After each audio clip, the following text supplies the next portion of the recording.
Hi there, today I thought I'd do a follow-up to my Methylene Blue video from the other day, and just to share a bit of an interesting thing that's happened with me and just something to be maybe a little bit cautious about.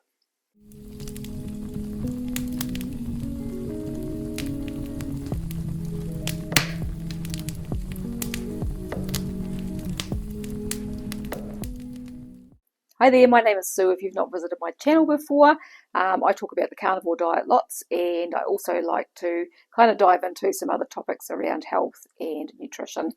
So I did a video a few days ago talking about how I had started taking Methylene Blue, and I'd been taking it for about 2 weeks, I think, at that stage, and I'd had some kind of up and down results, but interesting. So I think I'd had at that stage one day where I'd felt really good. I think I mentioned that in the video. I'd felt amazing. And then things had kind of changed the following day. So I'd increased my dose. I was taking, I think when I did the video, I was taking about 20 drops a day. So 10 in the morning and 10 at night, which is a 10 milligram dose. And then over the next couple of days, I increased that to about 25 drops a day, 24, 25, split into 2 doses. And I had a kind of interesting experience. So what happened was, I think the day after I did the video, I woke up in the morning and I had a bit of diarrhea, and I was feeling really anxious, and my body was really sore, and I had lots of muscle pain and stuff. And I was kind of a bit anxious. I had the anxious feeling for a fair part of the day. And I was like, why is this? Because I had been quite good, and so I didn't kind of know why it was happening. I had actually eaten chicken the night before, which I hadn't eaten for quite a few weeks, and I thought maybe it was that. Maybe the chicken was causing inflammation in my body, and that was kind of what was going on with my gut and just the mental state just changing slightly. So that was all good. So I had my Methylene Blue that morning, that night, and then the next day I got up and I took my Methylene Blue in the morning, and I had a whole day of just feeling really anxious and agitated and not good. I didn't like the feeling. Luckily I wasn't too busy. I only had a couple of clients that day, and I was having problems.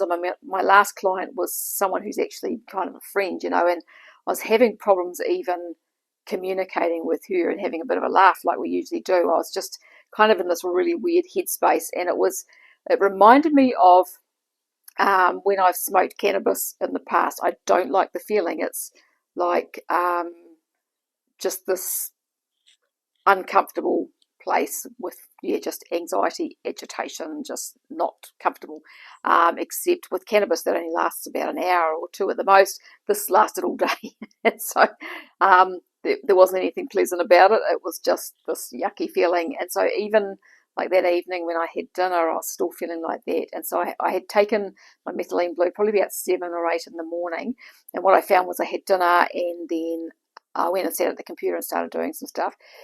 And then the feeling gradually went away after that. And so I'm guessing that was because Methylene Blue has a 12-hour half-life. So I'm picking that it had basically gone out of my system, and I didn't have any more that night, and I didn't have any yesterday. So then my question was, okay, why is this happening? My husband had actually had a bit of a weird experience the day before, and he had been kind of in a strange place, was having some funny sensations in his body, and he'd actually gone into town and was walking home and had to actually stop and hold on to a lamppost because he felt like his balance wasn't right. And so, but then the day that I wasn't feeling so good, he was feeling fine. So I'm like, okay, why is this happening? Now, we both have homozygous MTHFR gene mutations, and we have the same mutation. My methylation is affected slightly more than his. He's about 65%, mine's about 80% or just a bit over. So my thought was, is it something to do with that might be the problem? So I went looking for information on YouTube and from different doctors and naturopaths, and I came across a video which I have actually linked in my last Methylene Blue video underneath, and I'll link underneath this one as well. The guy is a naturopath, and he is talking about Methylene Blue, and it's a really good video. He he gives the real pros and cons and things to be mindful of, and with dosing and everything else. And he mentions at the end that he's a little bit careful with it for himself because he has MTHFR and COMT mutations. So I thought, okay, so he's just answered my question, that which was, could the MTHFR gene mutation change something in the way that or have an effect on the way that this is processed in it with the brain chemistry, serotonin, dopamine, that sort of thing. And so then so the couple of main warnings that a lot of these doctors give with the methylene blue is that if you are on any kind of SSRI drug or MAO inhibitors, so MAO is monoamine oxidase, which is an enzyme that breaks down serotonin and dopamine and norepinephrine, so these chemicals in the brain, it's the thing that actually breaks them down. If you are taking any drugs that inhibit that, then you need to be really careful with methylene blue, because you can end up with too much serotonin, which can be dangerous, can be life-threatening. Now, we don't take any of those drugs, but we both, when I looked through our genetics, we both also not only have the MTHFR, but we have an MOA variation as well in the gene that does that. So, but the MOA gene that does the MOA thing, we both have the same variation with that. So I'm wondering if, because of these gene defects, it has an effect on the way that the serotonin and dopamine and everything is being broken down, and we were just on too high a dose, is what I'm kind of figuring. So I didn't take any, as I said, I didn't take any methylene blue yesterday. I've had 2 drops today. Hubby's not feeling so great again today. He took some yesterday, so he's not taking any of it today. So what we've decided is to drop our dose back and maybe not take it every day, maybe have 1 or 2 days off a week, and see how we go there, because we've both had days that have been really good. I mean, I had another day in between making the last video and this one. I had another day where it was just amazing. I was like, oh my God, if I could live my life like this, I'd be a happy girl. I was calm, relaxed, happy. There was no anxiety when I was working with my clients. There was just comfort and happiness and kind of this joy, and just was really in a good place. And so if I can get even part of that by using a lower dose of methylene blue, then that would be great. The methylene blue, when I did my last video, I said that there was loads of research on it. There is a lot of research, I think, but there's no studies done on long-term use of this stuff. So that's another question that's around it. Is it okay to use it long-term? It has amazing benefits for so many different things. So I'm a little bit cautious, but I'm really intrigued to see whether I can get some kind of consistent change with this, and I mean, whether I would need to take it long term after that, I don't know, because it helps to repair mitochondria. I'm kind of wondering whether that could help with thyroid issues. I'm actually going to go and have some thyroid blood tests done tomorrow. I'm going to go and have a full panel done tomorrow, because I want to see where my thyroid's at. I haven't had any tests done on that for like 10 years. And, I've had some little issues with my feet still swelling, and I still have symptoms of thyroid problems. I get a lot of kind of still muscle pain, and, there's my weight that doesn't want to go.